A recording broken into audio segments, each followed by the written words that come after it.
नमस्कार प्यारे बच्चों, आज हम बात करते हैं जो है सरल समीकरण के बारे में, जो कि चौथा चैप्टर है। चौथा चैप्टर में इसकी पहली प्रश्नावली होगी 4.1। ठीक है ना। क्या है? सरल समीकरण।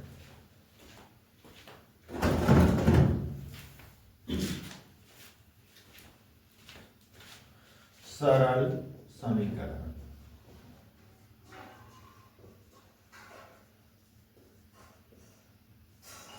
बहुत ही इंपॉर्टेंट चैप्टर है और इसे सीखना बहुत जरूरी है, जिसमें प्रश्नावली होगी 4.1। ठीक है, जो कि कक्षा 7 की गणित का है।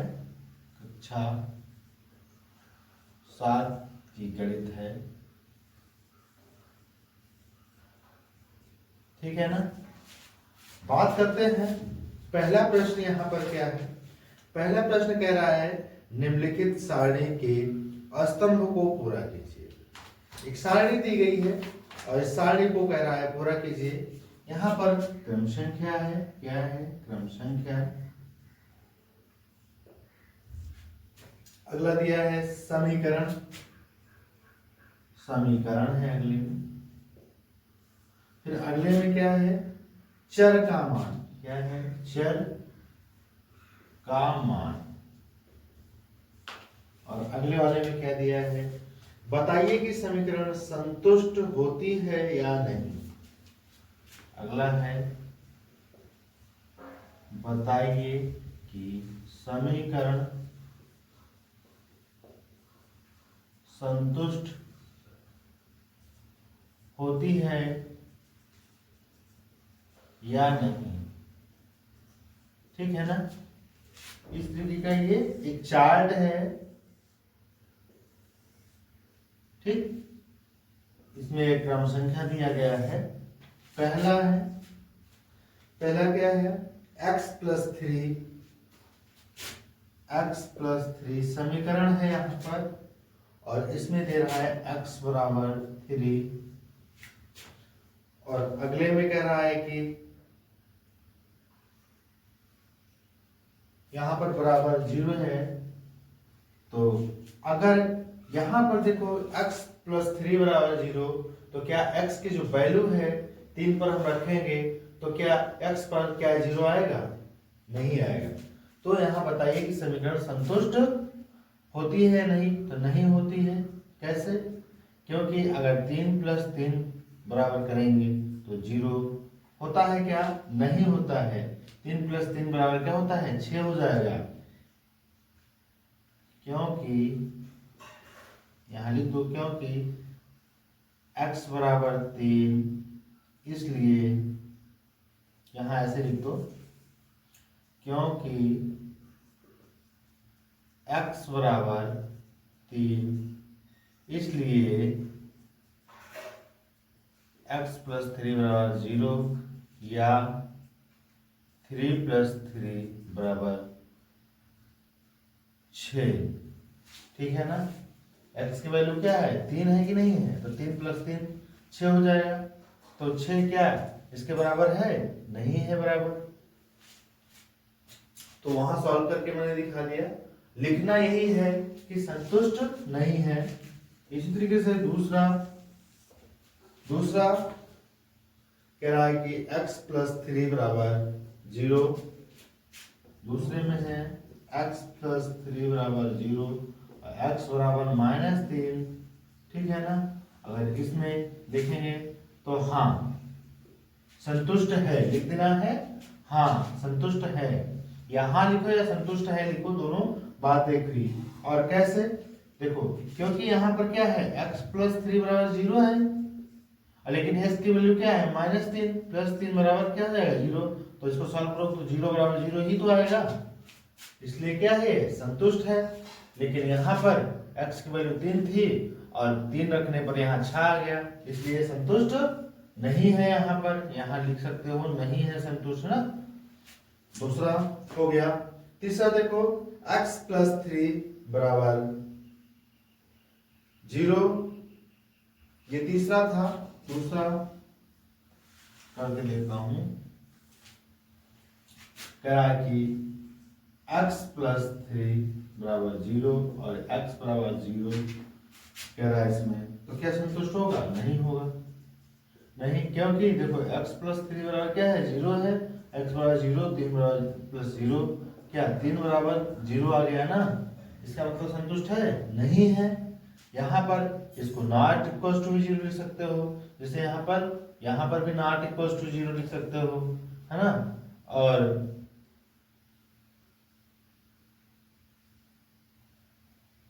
इसमें 0 इक्वल टू 0 है, तो इसमें 0 हो सकता है। ये सिंबल भी लगा सकते हो, नहीं भी लगा सकते हो, आप सीधा लिख सकते हो कि इतना बराबर इतना नहीं है, इसलिए संतुष्ट नहीं होगा। दोनों तरीके से होता है। और अगला देखो, कह रहा है कि x माइनस 7 बराबर 1। चौथा है x माइनस 7 बराबर 1 और x बराबर क्या दे रहा है? 7, है ना? तो क्या ये x बराबर 7 है, x माइनस 7 बराबर 1 है, x की वैल्यू 7 है, और माइनस 7 बराबर 1 होगा, क्या होगा? 0 बराबर 1 होगा। तो संतुष्ट है? 0 बराबर 0 नहीं है ना, तो नॉट इक्वल टू 1, यानी कि संतुष्ट नहीं है। इस तरीके से चौथा भी हुआ। और अगला देखते हैं, पांचवा, लेकिन नहीं तो इसको मिटाना ही पड़ेगा, है ना?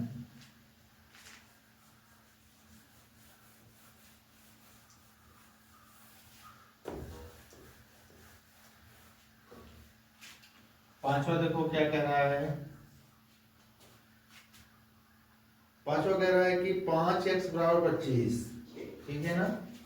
5x बराबर कर जाएगा 25, और इसमें दे क्या रहा है x बराबर 0। तो क्या है, संभव है?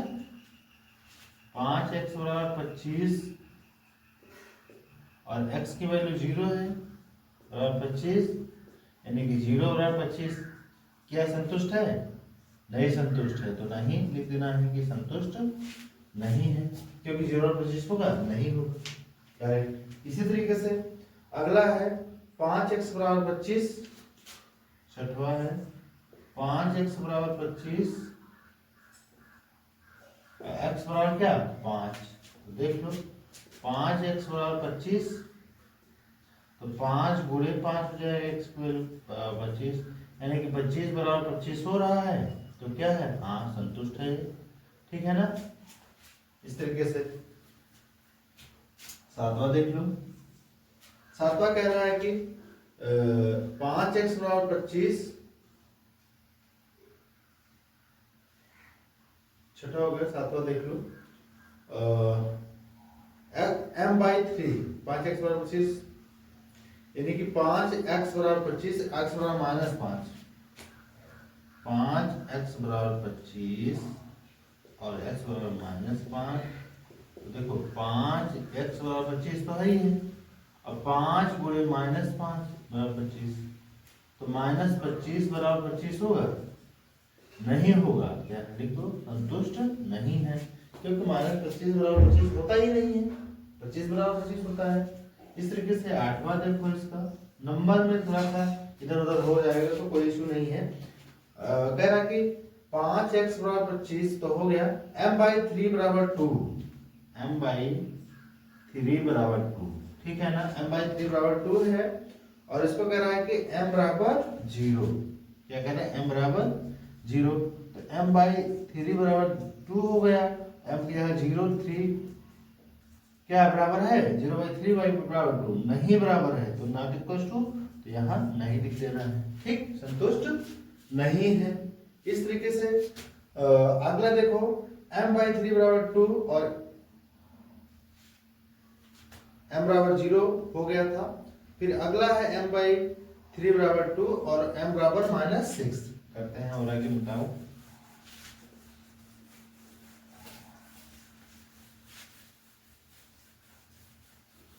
कह रहा है कि अगला है m/3 बराबर 2 और m बराबर -6, तो क्या होगा? देखो m/3 बराबर 2, -6 रखो, 3 रखो, बराबर 2, तो 3 हो 3 3 जैसे तीनों का, तो -2 बराबर 2 क्या इक्वल टू है? नहीं है, तो यहाँ पर आपका नहीं संतुष्ट होगा, ठीक है ना। इस तरीके से अगला देखो, कह रहा है m/3 बराबर 2 और 6 दे रहा है ना, m/3 बराबर 2 और m बराबर क्या दे रहा है, 6 दे रहा है। तो m/3 बराबर 2 और 6 बटा 2 3 बराबर 2, 3 कम 3 6 2 बराबर 2।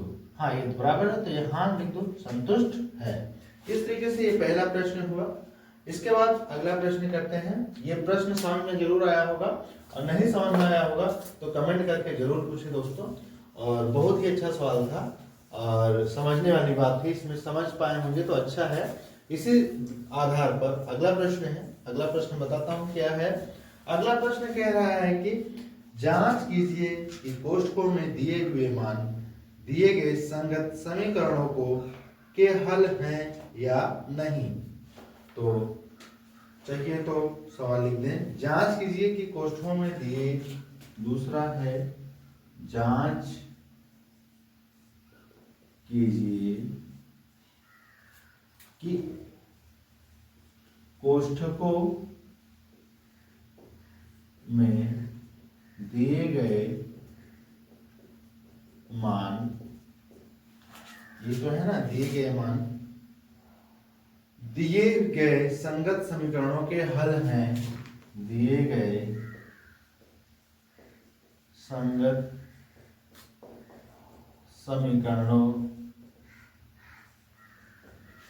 के हल हैं या नहीं, के हल हैं या नहीं। ठीक, इसमें पहला प्रश्न है, पहला कह रहा है कि n+5 बराबर 19, n+5 बराबर या 19 और कोष्ठक में n बराबर 1 दे रहा है, ठीक है ना। अगर n की वैल्यू 1 है तो +5 बराबर 19 यानी कि 6 बराबर 19। यहाँ लिख दो कि संगत समीकरण के हल नहीं है। यहाँ लिख दो n बराबर 1 संगत समीकरण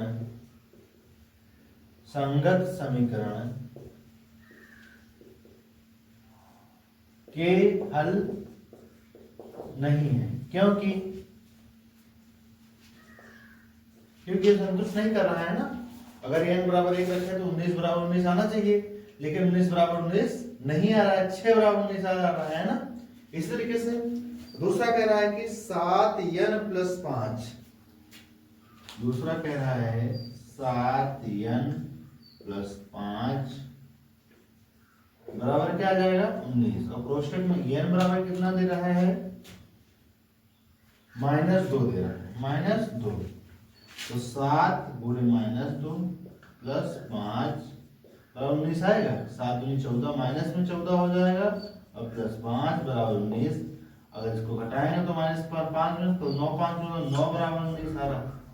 तो इसमें भी वही चीज लिखना है कि n बराबर -2 संगत समीकरण का हल नहीं है, क्योंकि जो है क्या है रहा है -19 बराबर 19 आ रहा है, 19 बराबर 19 नहीं आ रहा है। इस तरीके से ये अगला प्रश्न दोस्तों। स्याही खत्म हो गई है तो थोड़ा सा मार्कर में स्याही करते हैं।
इस तरीके से इसका दूसरा हो गया। अगली प्रश्न की बात करते हैं, ये समझ में आया होगा जरूर। और इसका तीसरा देखते हैं, तीसरा क्या है। तीसरा कह रहा है कि 7n प्लस 5 बराबर 19, n बराबर 2। 7n प्लस 5 बराबर 19 और n बराबर कितना दे रहा है? 2 दे रहा है। तो 7n की वैल्यू 2 प्लस 5 बराबर 19, 7 दूनी 14, 5 बराबर 19, यानी कि 19 बराबर 19 आ गया। ठीक है ना? तो यहाँ लिखो n बराबर 2 संगत समीकरण का हल है। संगत समीकरण का हल है। ठीक है ना? यही तो पूछ रहा है ना, n बराबर 2 संगत समीकरण का हल है। और इसी तरीके से अगला कह रहा है कि 4p माइनस 3 बराबर 13। ठीक है ना? 4p माइनस 3 बराबर क्या है? 13 और p बराबर कितना दे रहा है? 1। p बराबर कितना दे रहा है? 1।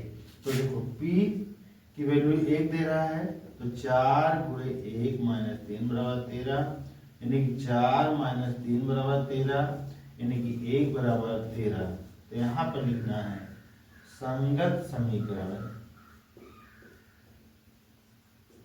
का हल, n बराबर 1 संगत समीकरण का हल नहीं है, का हल नहीं है, क्योंकि यह संतुष्ट नहीं कर रहा है। ठीक है ना? इसी तरीके से अगला है 4, इसको मिटाओ।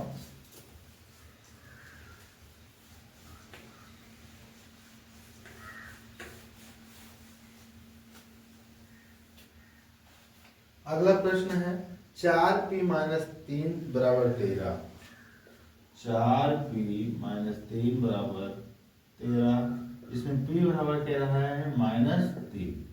p बराबर -3 नहीं है, -4 है। ठीक है ना? तो 4 गुणे -4 -3 बराबर 13, 4 चौक 16 -3 बराबर 13, 16 3 19 हो जाएगा, माइनस में जो जुड़ जाएगी। तो ये n बराबर p बराबर -4 संगत समीकरण का हल नहीं है, क्योंकि दोनों चीजें बराबर आ रही हैं, नहीं आ रही तो नहीं। अगर बराबर आती तो संगत समीकरण का हल होता। ठीक है? इसी तरीके से अगला प्रश्न देखो। अगला प्रश्न कह रहा है कि 4p माइनस 3 बराबर 13, p बराबर 0। 4p माइनस 3 बराबर 13 और कह रहा है p बराबर कितना हो रहा है? 0। तो p बराबर 0 हो रहा है, तो 4 गुणे p की वैल्यू 0 माइनस 3 बराबर 13, तो 0 माइनस 3 बराबर 13, तो -3 बराबर 13। तो यहाँ पर लिखो p बराबर 0 संगत समीकरण का हल नहीं है ना? क्योंकि क्या है? -3 बराबर 13 आ रहा है। अगर बराबर आ जाता तो संगत समीकरण का हल होता। इस तरीके से ये दूसरा प्रश्न खत्म होता है। अगला प्रश्न की बात करता है। देखिए ये सब चीजें जो है आना बहुत जरूरी है, क्योंकि ये सब चीजें जो है कंपटीशन में भी आती हैं। अगर आपको बेसिक चीजें नहीं आती हैं तो आप कंपटीशन नहीं बीट कर सकते हो। इसलिए जरूरी है कि कंपटीशन के लिए भी इसे पढ़ा जाए। कह रहा प्रयत्न और भूल विधि से निम्नलिखित समीकरणों को हल कीजिए। जैसे पहला समीकरण कह रहा है 5p + 2 बराबर 17। ठीक है ना? अब इसको हल करना है तो 5p बराबर कर दो 17, ये उधर चला जाएगा -2 हो जाएगा, तो 5p बराबर क्या हो जाएगा? 15 हो जाएगा। p बराबर 15/5 हो जाएगा, तो p बराबर कितना आ जाएगा? 5 × 15 3, यही इसका आंसर हो जाएगा। कोई चीज नहीं समझ में आती है तो कमेंट करके बताएं दोस्तों।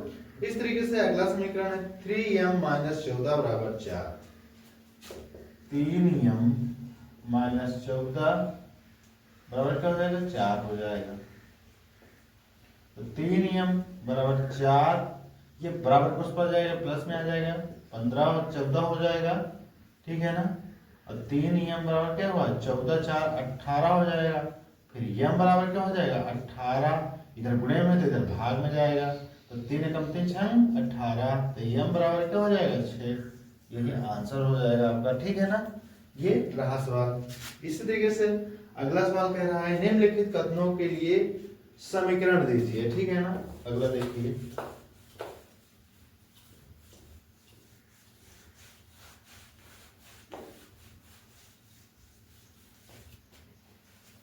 चौथा प्रश्न है, कह रहा है निम्नलिखित कथनों के लिए, निम्नलिखित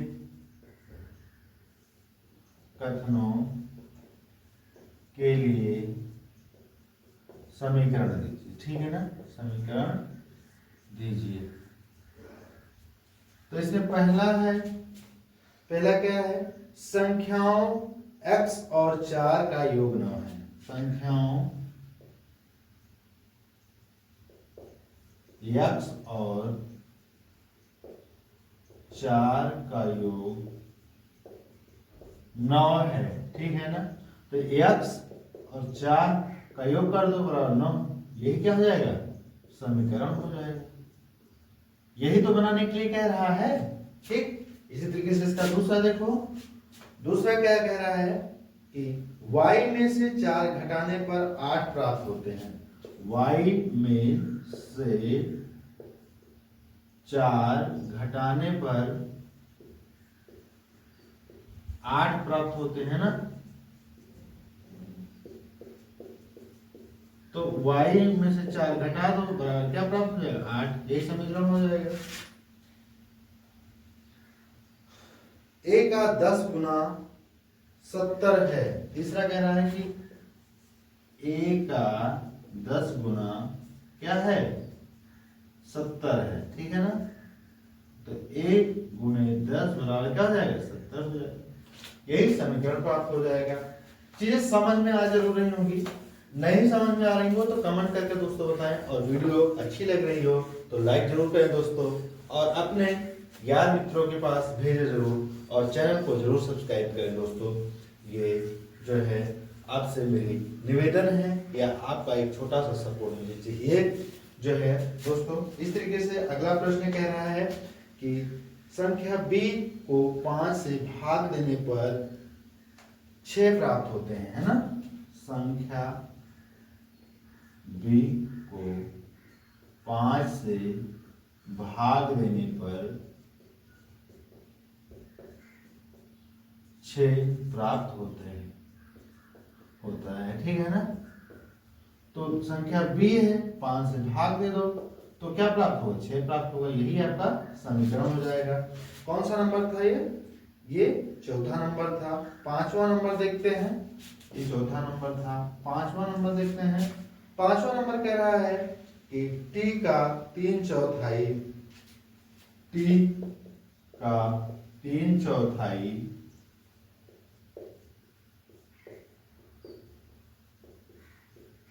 क्या होगा 3/4 15 है, 15 है।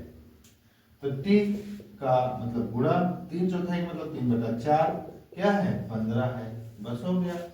3/4 मैंने फिगर बना के पिछले वीडियो में समझाया है कि 3/4 कैसे प्राप्त होता है, या 2/3 कैसे होता है, या 1/2 कैसे होता है। उन चीजों को मैंने पिछले वीडियो में समझाया है, आप जाकर देख सकते हैं। और इसी तरीके से पांचवा हो गया। छठा देखिए यम का 7 गुना, छठा है यम का 7 गुना क्या हो रहा है, और 7 का योगफल, और 7 का योगफल बराबर क्या हो रहा है, आपको 77 देता है, आपको 77 देता है, ठीक है ना। तो यम का 7 गुना, ठीक है ना, और 7 का योगफल क्या देता है 77 देता है, या 7m + 7 बराबर क्या हो जाएगा 77 हो जाएगा, यही आंसर हो गया आपका, ठीक है ना। इसके बाद अगला प्रश्न कह रहा है कि एक संख्या x की चौथाई, अगला दे रहा है एक संख्या x की चौथाई ठीक है ना। एक संख्या x की चौथाई ऋण 4 आपको देता है 4, ऋण 4 आपको देता है 4, ठीक है ना। एक संख्या x इसका चौथाई कर दो या जहां चौथाई भाग दे दो, और ऋण 4 आपको देता क्या है 4, ये सीधा आंसर आ गया। इस तरीके से चीजें समझ में आ रही होंगी जरूर, है ना। नहीं समझ में आ रहा है तो आप कमेंट करके बताएं दोस्तों, और वीडियो अच्छी लग रही हो तो लाइक जरूर कर दें दोस्तों। और इसके इसी क्रम में अगला प्रश्न है। अगला प्रश्न कह रहा है कि जो है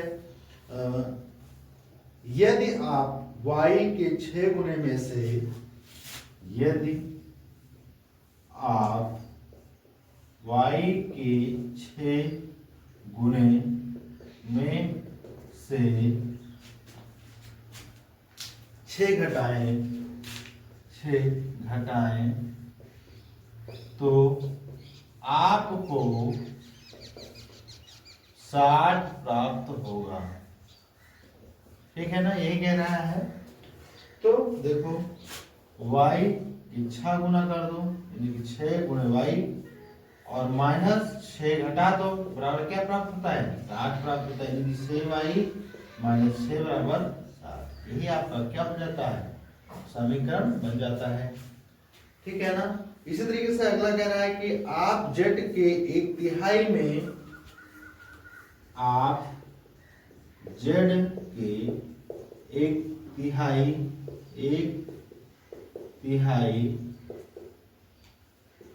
में, आप z के 1/3 में 3 जोड़ें तो आपको 30 प्राप्त होता है। आपको क्या प्राप्त होता है 30 प्राप्त होता है, ठीक है ना। ये प्रश्न है। तो z का 1/3 यानी कि 1/3, और कितना जोड़ना है 3 जोड़ना है, तो मिलता कितना है 30 मिलता है। तो z/3 + 3 = 30, ये हो जाएगा अगला समीकरण आपका। इस तरीके से अगला समीकरण हो पाया है। अगला प्रश्न देखो कहता है, ये प्रश्न यहां तक समझ में जरूर आया होगा दोस्तों, इसलिए नहीं समझ में आता है तो आप कमेंट करके बताएं दोस्तों। अगला प्रश्न देखते हैं इसमें क्या है। बहुत ही अच्छा चैप्टर है, आपको समझ जरूर आ रहा होगा, और नहीं समझ आ रहा है तो उसके लिए भी आप कमेंट करके बताएं दोस्तों। मैं अगले चैप्टर की बात करता हूं, अगले चैप्टर नहीं सॉरी अगले प्रश्न की। कह रहा है कि निम्नलिखित समीकरणों को सामान्य कथनों के रूप में लिखिए, है ना। 5वां प्रश्न है, निम्नलिखित समीकरणों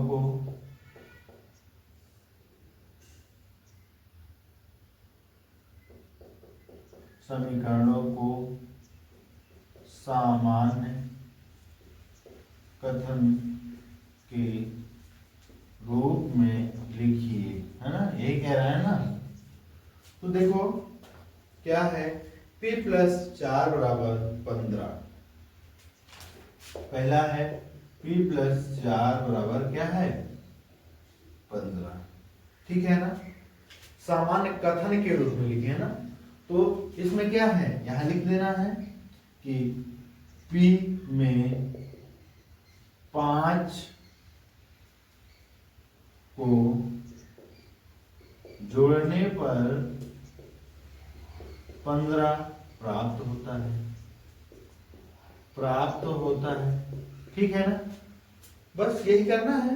इसी तरीके से दूसरा देखो, दूसरा क्या कह रहा है, m - 7 = 13। यही तो है ना, 3 है तो लिख लो यहां पर m में से 7 घटाने पर 3 प्राप्त होता है, ठीक है ना। समझ में आ रहा होगा भाई। p में 5 जोड़ेंगे तो 15 प्राप्त हो गया। इसी तरीके से m में से 7 घटा देना है तभी तो 3 प्राप्त होता है। इसी तरीके से अगला कह रहा है कि 2m = 7, तीसरा है 2m बराबर 7। यहाँ लिखो कि m का 2 गुना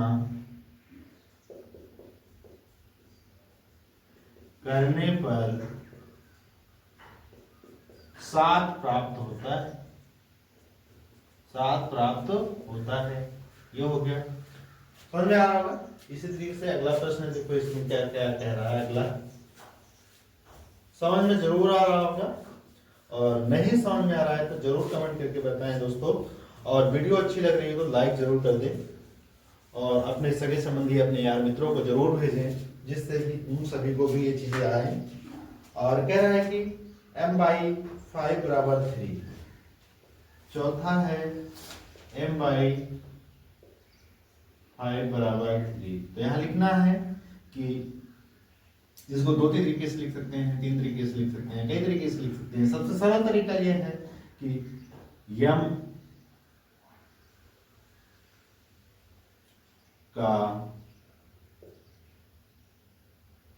का एक 5वां भाग, या यम में सीधे से लिखो, यम में 5 से भाग देने पर 3 प्राप्त होता है। 3 प्राप्त होता है, ठीक है ना। ये एकदम सरल है कि m को हम 5 से भाग दिए तो 3 प्राप्त होता है।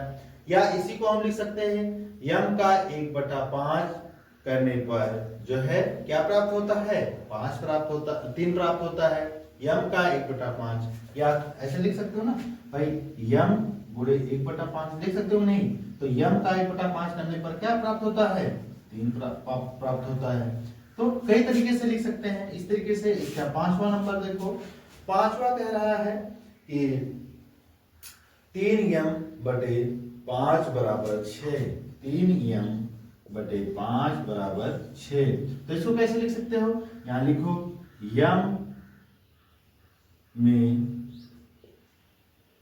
m का 3 गुना में 5 से भाग देने पर 6 प्राप्त होता है। 6 प्राप्त होता है। बिल्कुल सरल है। कैसे भाई, m का 3 गुना कर दिया मैंने, और उसको मैंने 5 से भाग दे दिया, और तब हमें क्या प्राप्त होता है, 6 प्राप्त होता है। इस तरीके से 5वां हो गया।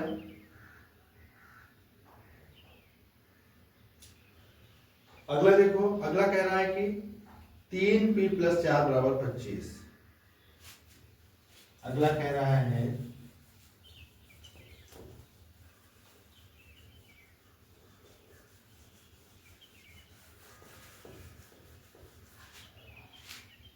10p + 5 बराबर 25। यही है ना, 3p + 4 बराबर 25। ये कौन सा है, छठा। यहाँ लिखो कि p का 3 गुना में 4 जोड़ने पर 25 प्राप्त होता है। ठीक है ना, बिल्कुल सरल है। इस तरीके से ये 5वां प्रश्न हो गया। इसमें से 2 प्रश्न आप सभी को होमवर्क में देते हैं, जो कि है 7वां नंबर है। 7वां नंबर में क्या है, 4p - 2 बराबर 18। और 8वां है, 8वां कह रहा है कि p/2 + 2 बराबर 8। दोनों को सॉल्व करके कमेंट में आंसर लिखिए दोस्तों। ठीक है ना। यदि अगर आप कमेंट में आंसर लिखते हैं तो मैं समझता हूं कि आपने पूरी वीडियो देखा है और आपको चीजें समझ में आई हैं। तो इस तरीके से आप जरूर करें। इस तरीके से अगला प्रश्न है, लास्ट प्रश्न है। वीडियो बहुत लंबी हो जा रही होगी, मुझे पता है, लेकिन क्या ही किया जाए कि एक चैप्टर सोच रहे हैं खत्म ही हो जाए।